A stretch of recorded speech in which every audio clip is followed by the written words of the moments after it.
Welcome to another episode of I Am the Change podcast, brought to you by Dreams to Reality Incorporated, a nonprofit organization geared toward uplifting, inspiring, and empowering communities all over the world. I'm your host, Michael Davis, alongside Mr. Jason Redmond and Ms. Sharice Lovett. Hello. I'm good today. Another Sunday. Yeah, another great Sunday. Take it out. Oh, no. It's fine. I'll edit it out.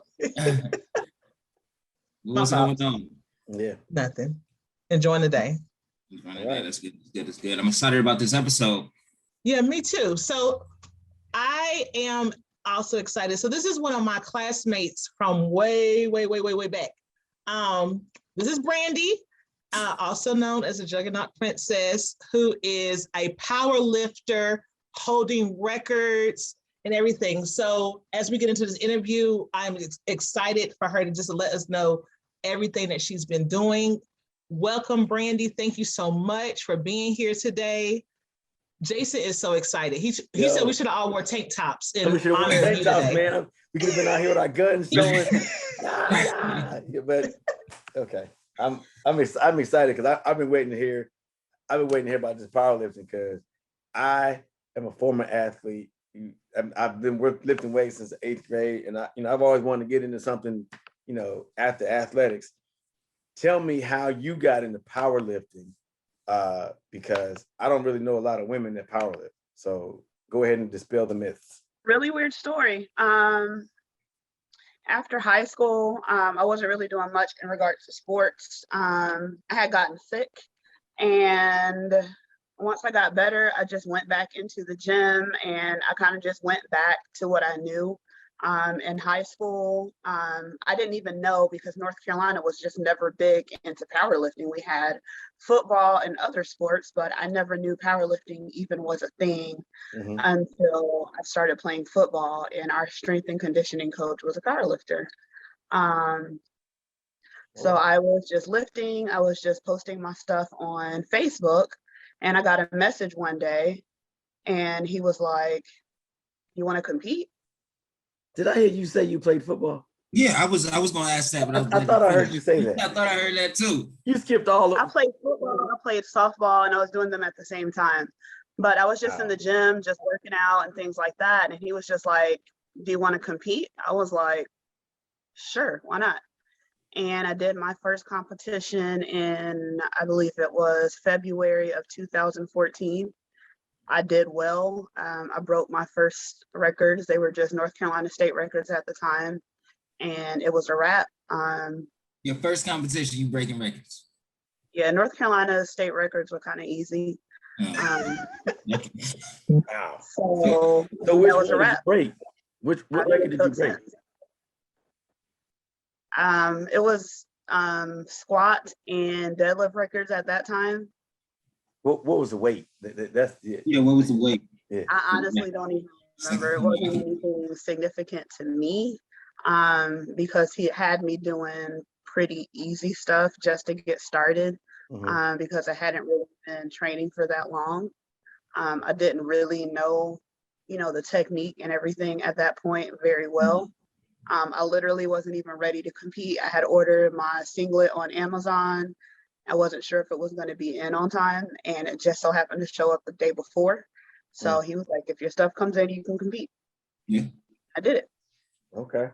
I'm assuming you said it wasn't really anything significant. What's significant to you? What kind of weight we talking about right now? So at this time, my best lifts, I have international records now. My best squat is 479. My deadlift is 458, and my best squat is not my best squat. My best bench is 275. 275 on the bench. 275. I have higher goals.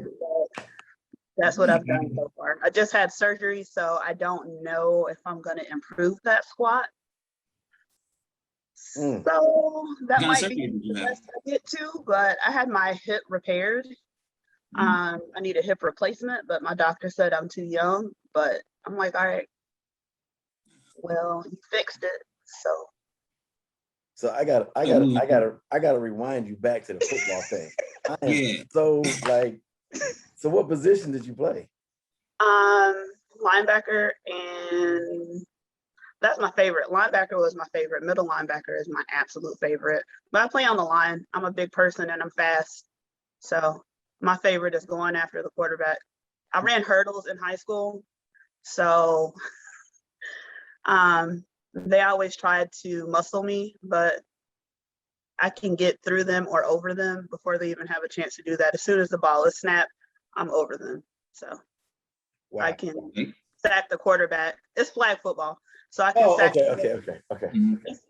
full I was contact, but I can sack the quarterback before they're even up and trying to get to me. Okay. But they always assumed because I was big that I would be slower. Yeah. With people on the line. But Jason got excited because he's a football coach. Yo, I was like, flag football is huge in North Carolina. They go to nationals and rack up. It's still huge. Yeah, it is. It's massive. Oh man, wow. So have you ever thought about playing like the women's league tackle football? No, I'm good on that. She said flag is enough. Flag is enough. Yeah. No, I'm good. Flag football is very dangerous when you're trying to do competitive weightlifting. It is? Yeah, you can't really do both. Your muscles get banged up a lot. It's bad on your joints too. So kind of like pick one. And you picked powerlifting. I picked lifting. So how long have you been Jason. lifting before you started powerlifting? I'm sorry to cut you off, Sharice. Honestly, lifting in general has always been my thing. I'm just not at a competitive level. I mean, it's fun and I like moving heavy stuff.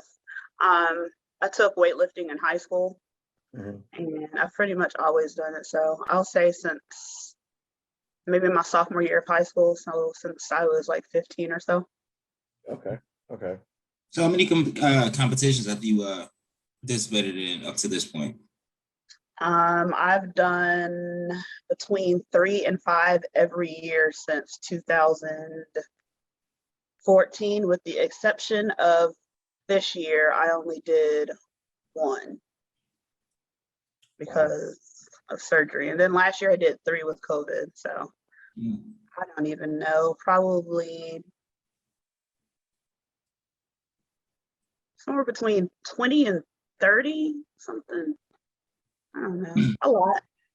Okay. Where did I don't want to say the persona or the name, the Juggernaut Princess, come from?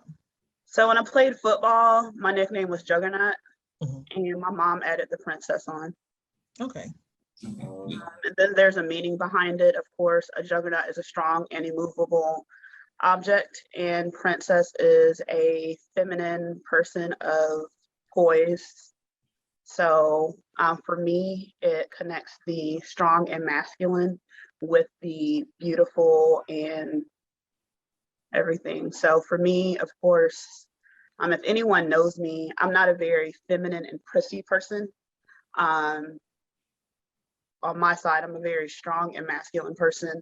I will get dolled up if I have to. And I do my photo shoots once a year so people can see I am prissy. I am a diva. I can do that if I want to. But I want women to see that you can be all of that. If you want to be strong, do that. You can be beautiful and you can be strong. But always remember that, you're a powerful person. Be strong, be that. You don't have to be a weightlifter. You don't have to be an athlete to be strong, to be powerful.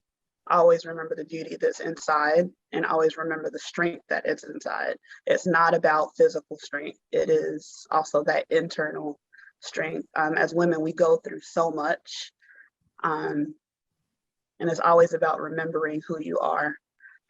There's a weightlifter on the shirt, but it's not just about that. It's about what's inside of you.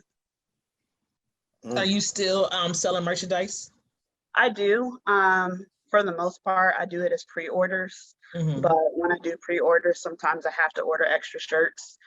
When I order those extra shirts, I often gift them to people because there's women in my community that I see that are overcoming so many obstacles and pushing through so many things that sometimes I'll just see them and I'll order something in their size. So sometimes I will sell those shirts, but a lot of times I'll just bless somebody with a shirt and give them a note and just let them know, I see you and you are kicking it. You are really working hard and I see what you're doing. So sometimes I'll just order shirts for people and just let them know that they are being seen and noticed, because it's hard out here, So sometimes I'll just bless somebody with a shirt, and occasionally I'll sell extra shirts, but for the most part, every few months I'll just do pre-orders. And I do that on all of my social platforms, through Instagram, my personal Facebook page, and my business Facebook page. So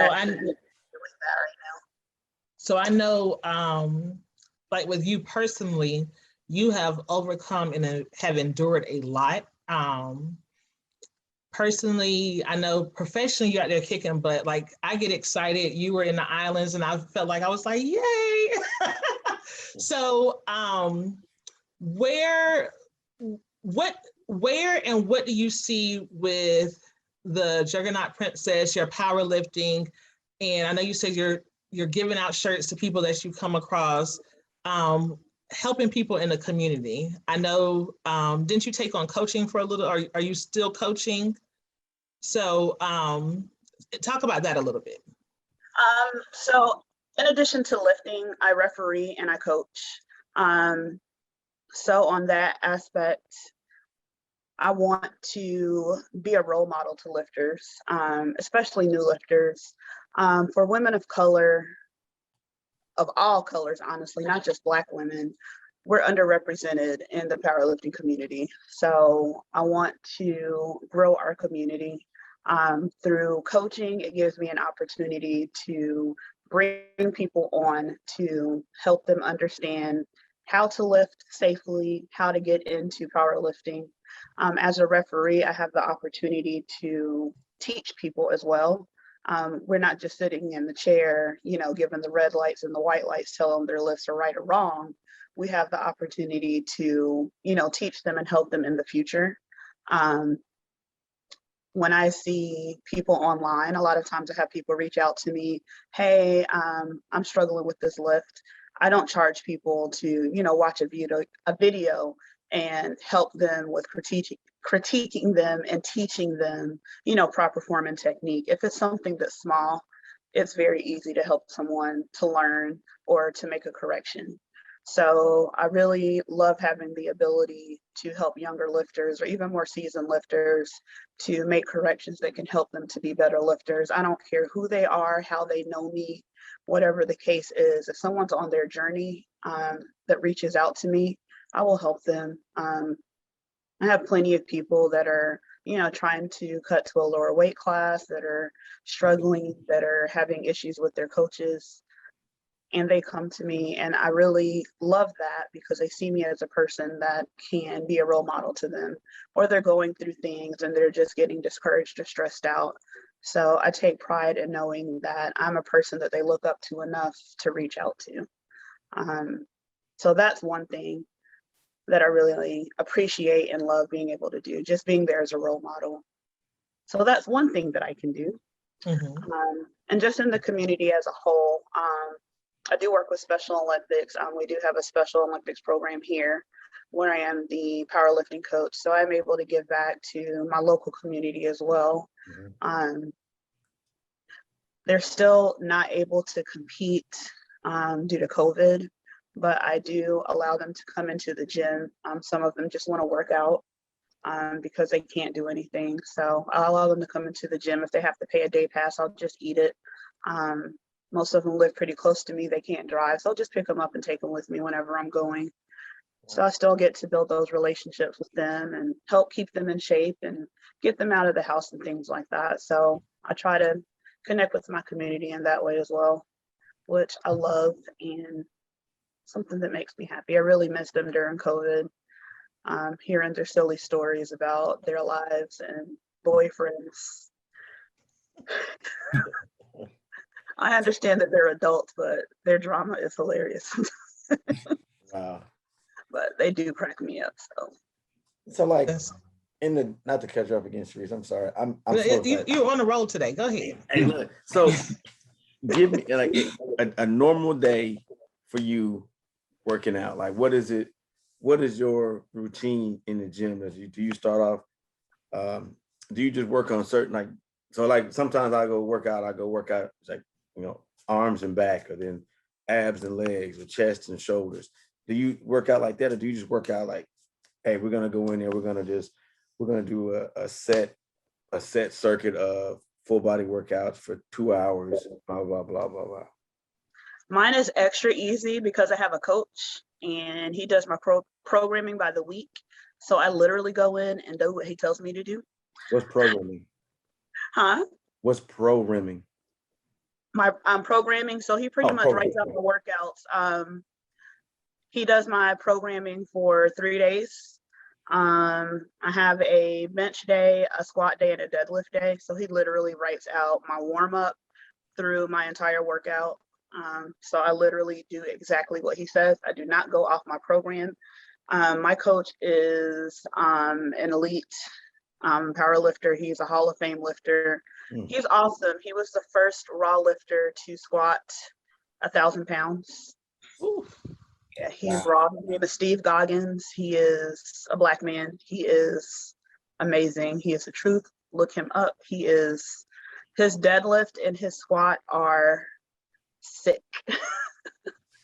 Wow, that's something serious. Yeah.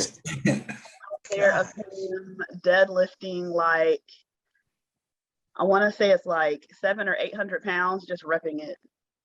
Just repping it? Repping it? Repping it. Oh my gosh. Woo. It's crazy. He said, on my days where I am not doing his program, I do 30 minutes of high intensity interval training. So that's going to be stuff like battle ropes, doing slam balls, kettlebell swings, pushing or pulling a sled, farmer's carries with just heavier dumbbells. I try to do things that I don't hate doing, but it's just stuff to get my heart rate up. I don't do traditional cardio, and I don't run, and I don't jump.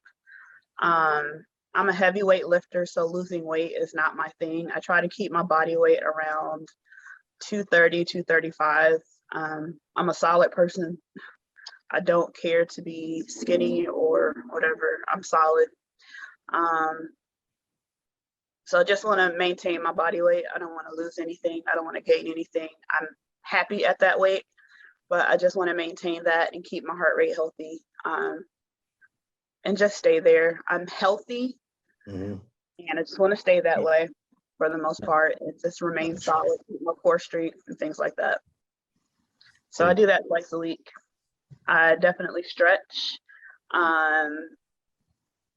I do plenty of core work because deadlifting and squatting do require a lot of core stability.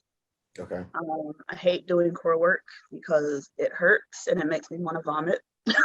It is not fun. I hate it with a passion, but I do it. And that's really it. My coach is amazing.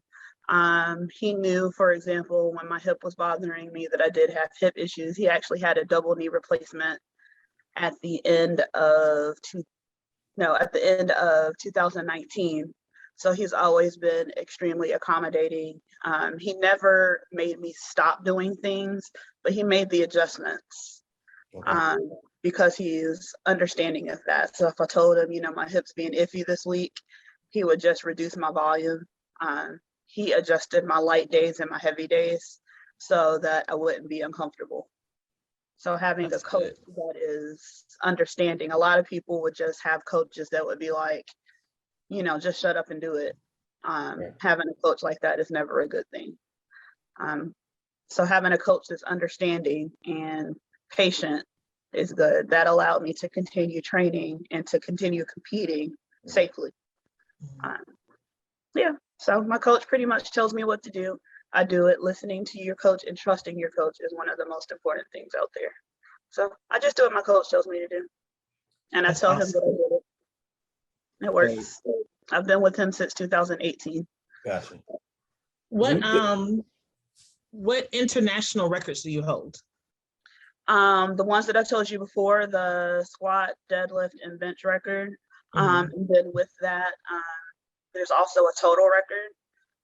So those three numbers combined, I have that record too. Okay. So when you went records for other federations, pretty much every federation that I've competed in, which there's the USPA, APF, 100% Raw, and some other random federation out there. Pretty much there's different federations that I've competed in since 2014. I still have the records in them. I don't know why. I just check them randomly over time. You're Juggernaut Princess. Of course, nobody's gonna break those records. Yeah.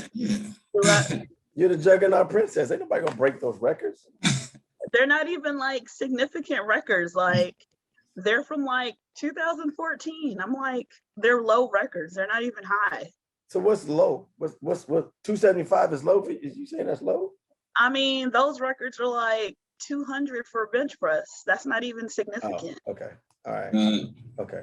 All right. Maybe they just waiting on you to come back and, raise that bar. I can't though. I'm not even in that age group anymore. Oh. Like the records I have now, I'll be 40 in 12 days. I can't even go back and break those records now. Oh. See. Okay. So you have to compete in your age group.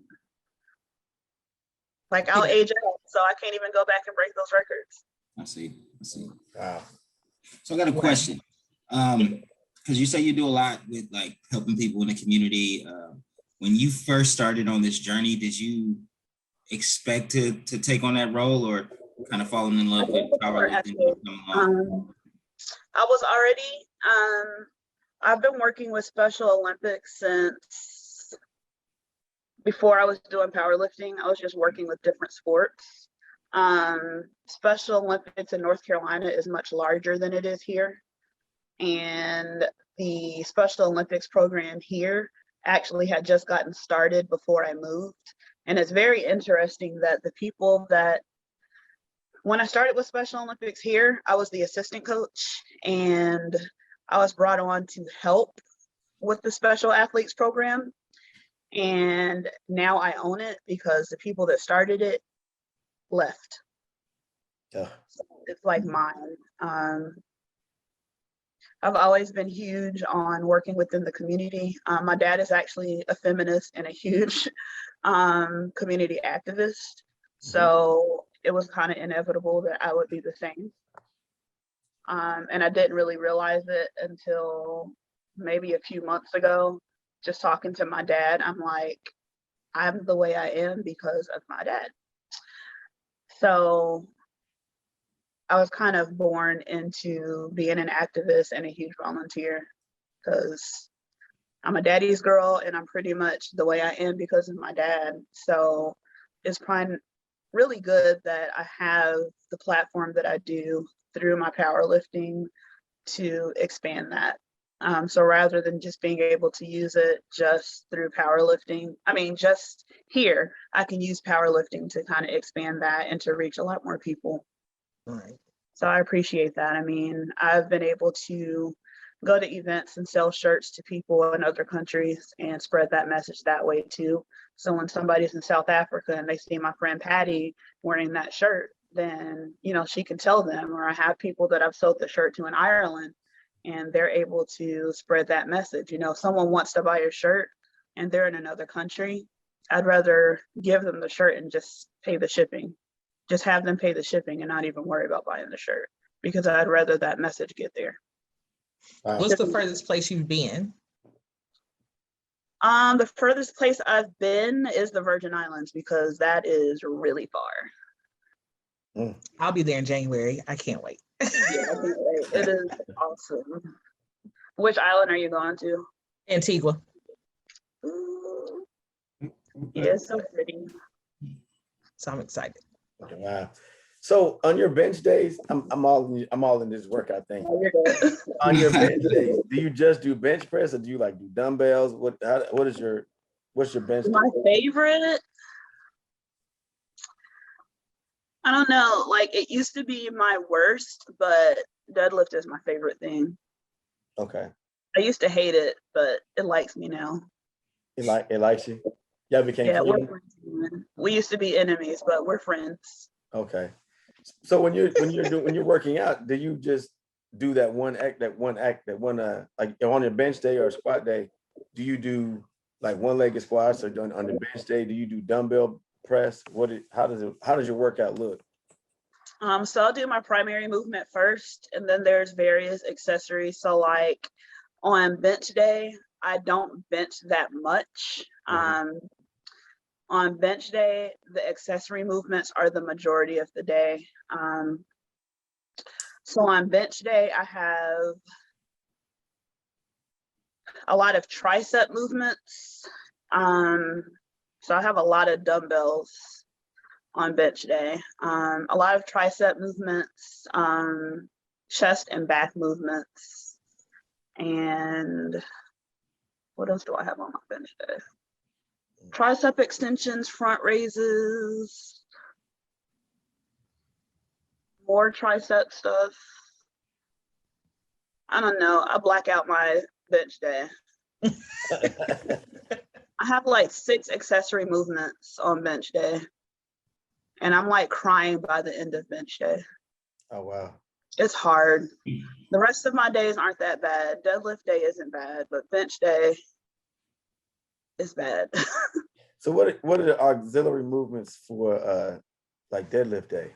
Since you Deadlift for friends. Good mornings or stiff leg deadlifts. After squat and deadlift, I always have bench, like a light bench day.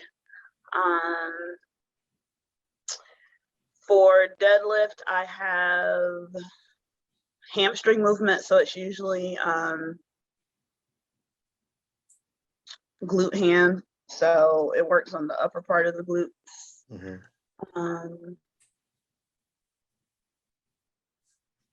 Like it's mostly it. Not bad. You do like hamstring curls and stuff like that? It's a separate machine where you get into it. So your feet go into it and then your quads are on a pad and you literally lean forward and then come back. Okay. It's interesting.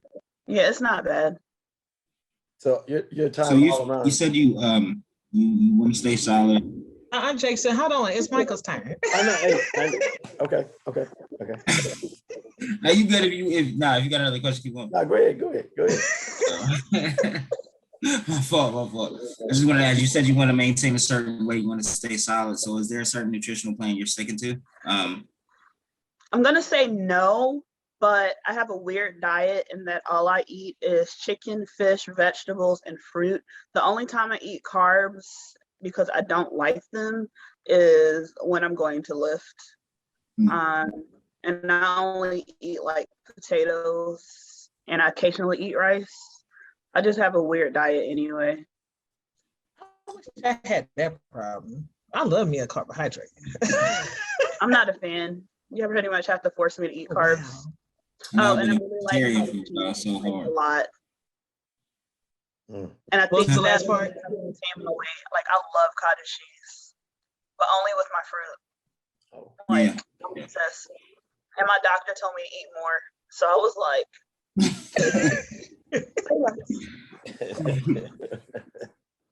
But I maintain my weight unintentionally.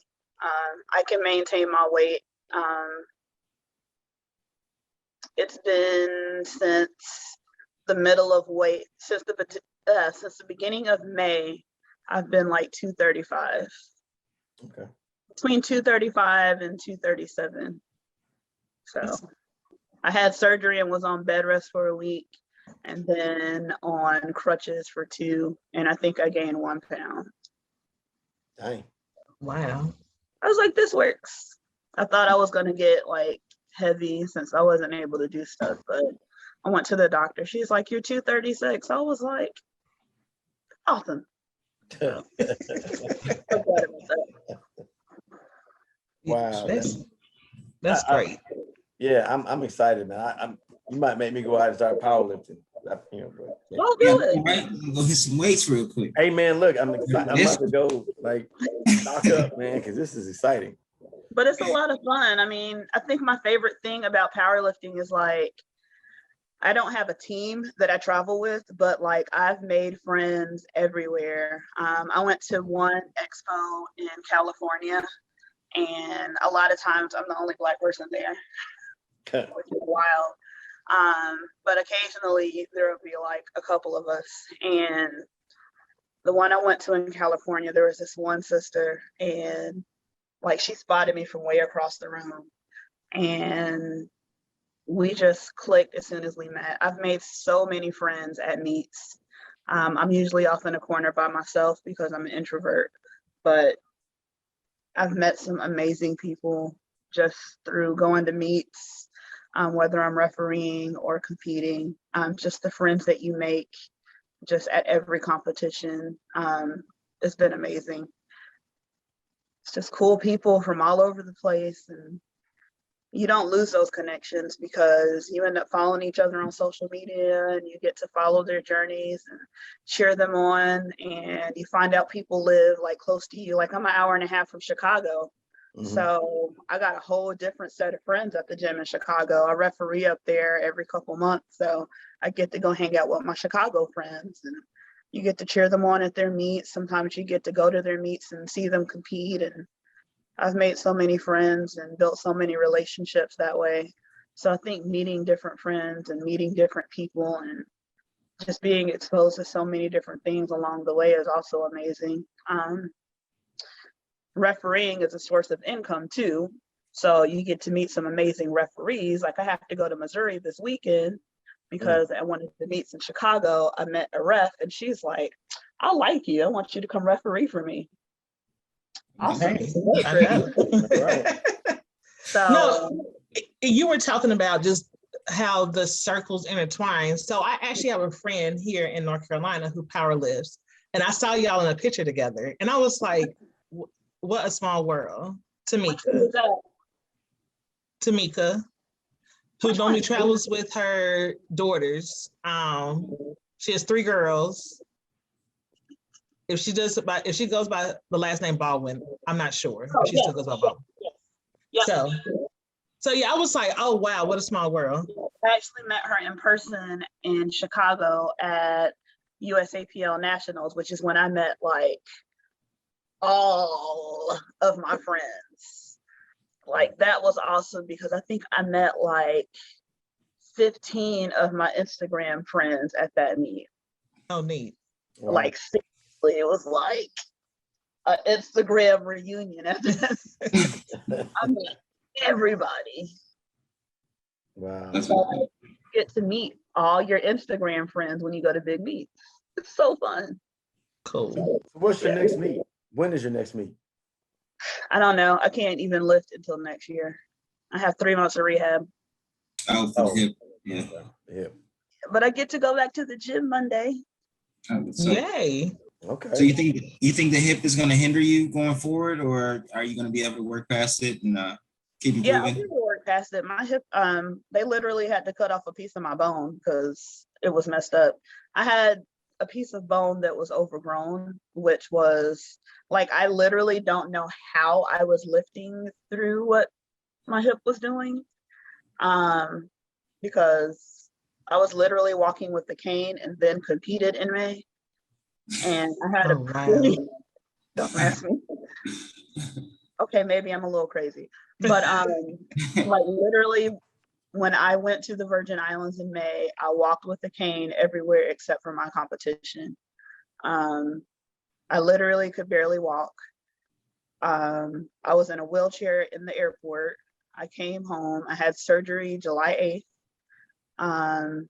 I just got off crutches Thursday. I have 3 months of rehab ahead of me. I mean, my hip is fine. I just haven't used my leg for 3 entire weeks. So once I regain my strength, I'll be able to, like my hip is fixed now. I just haven't used it at all for 3 weeks. So 3 months of rehab, it will be back to 100%. I'm going to completely ignore what my doctor said by not squatting and stuff like that. Well, the reason I say that is because half of my doctors are Notre Dame coaches who tell me to continue lifting to maintain the longevity of my joints. Because the fact of the matter is, because of a particular autoimmune disorder I have, they're going to have to replace them no matter what. There's no way around it. There's no point in babying them. My hip is going to have to get replaced no matter what. So just keep on lifting.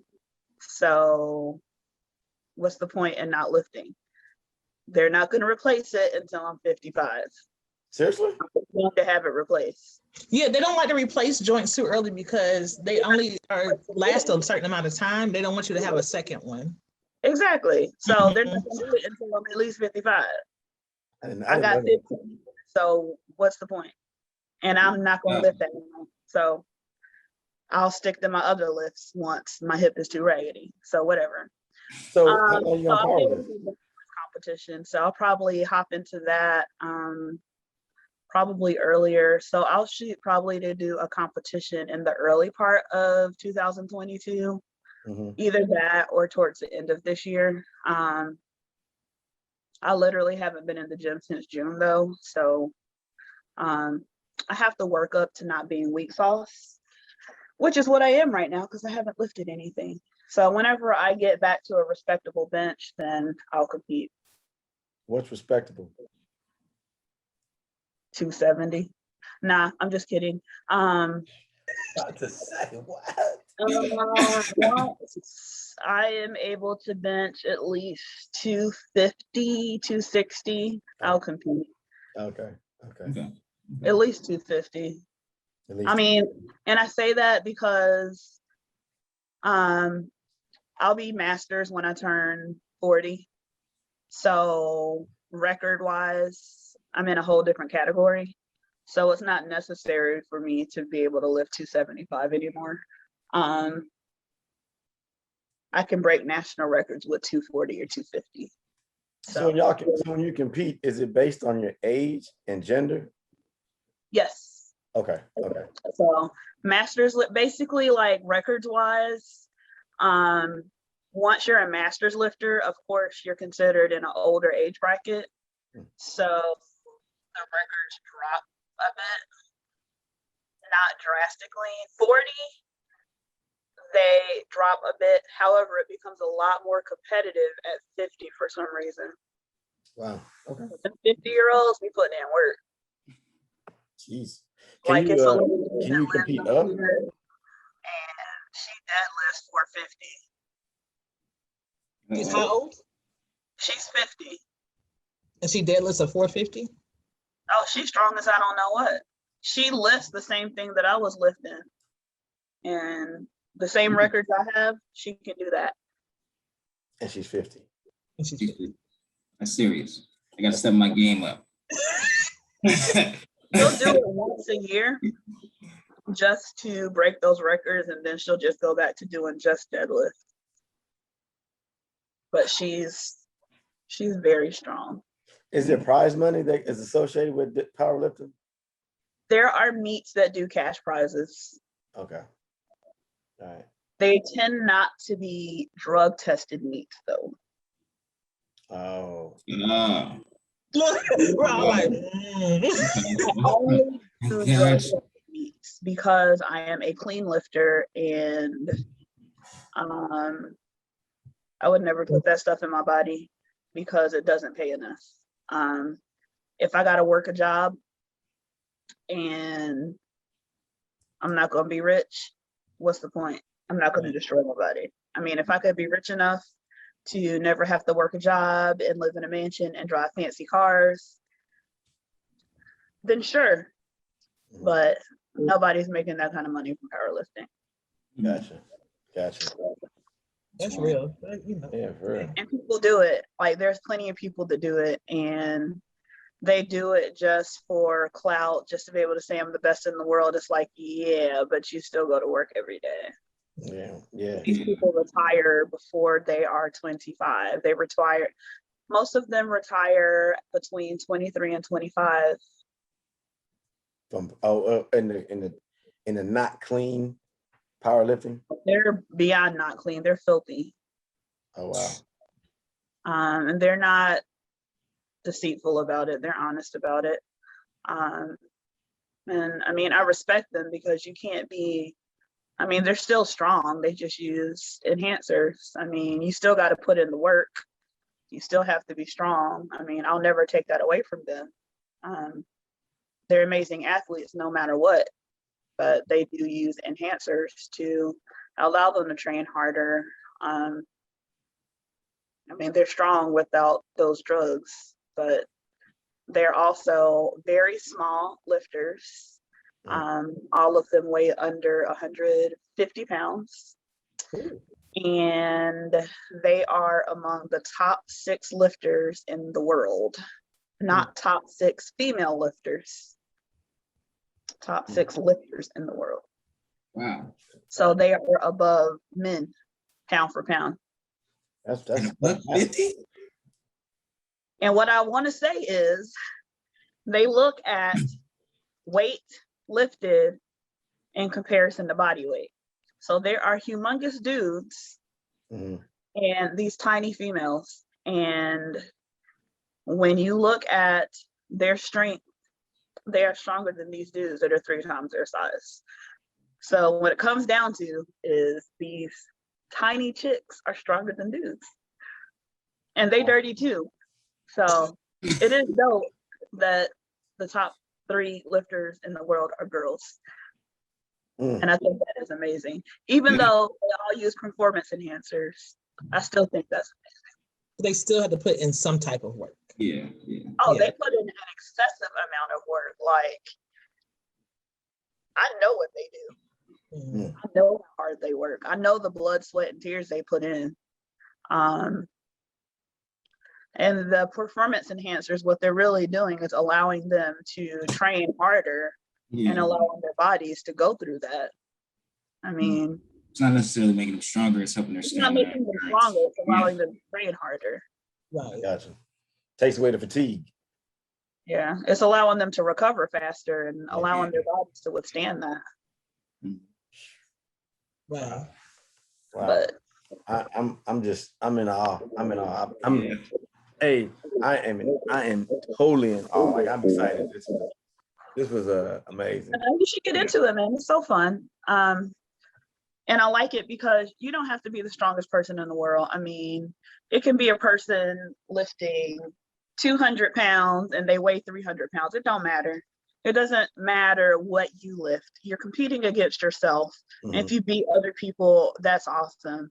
But the biggest thing about powerlifting is that you're competing against yourself. You're competing for the purpose of being stronger than you were last time. Okay.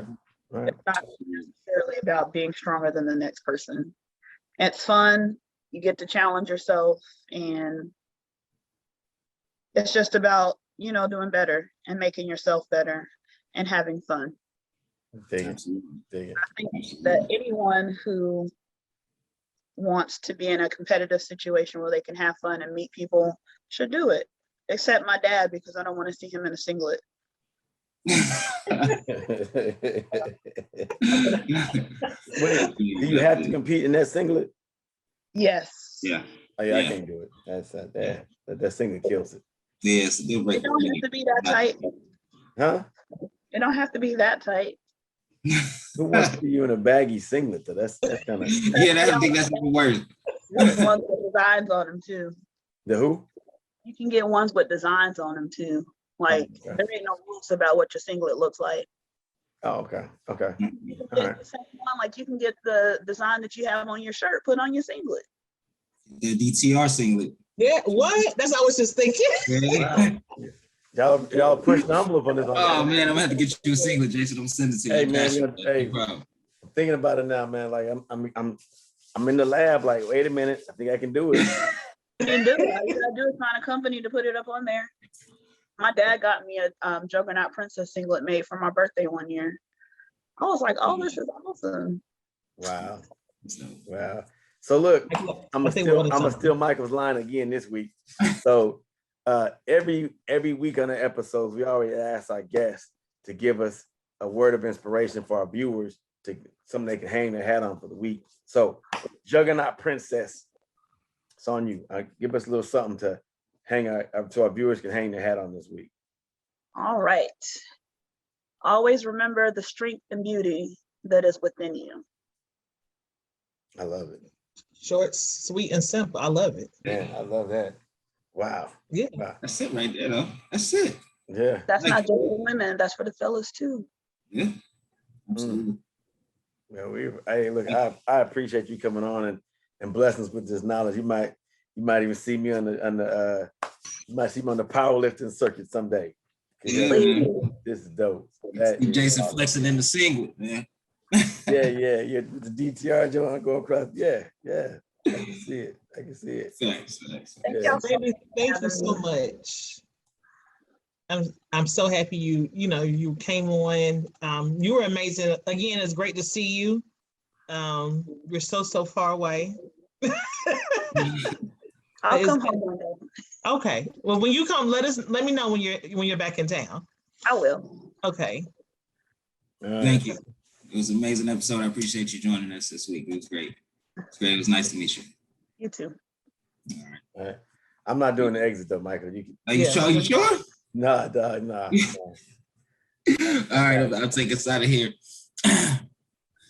Well, if it's your first time tuning in, please like, subscribe, and continue to follow us on this journey. If you've been following us, keep on keeping on because we got a lot more exciting episodes to come. I'd like to thank Jason Redmond and Mr. Reese Lovett for co-hosting with me again on this podcast. I appreciate it as always. A good time. It's always a good time. I'd like to thank Juggernaut Princess for joining us this week. You're an amazing guest. You dropped some great words. It was great hearing about your journey. And I wish you the best on continuing to compete. We are Dreams to Reality Incorporated, a nonprofit organization geared toward uplifting, inspiring, and empowering communities all over the world. Thank you for joining us again on another episode. And remember, our goal is not to be better than anyone, but together we can achieve better for everyone. Thank you and have a good night. All right. Peace. All right.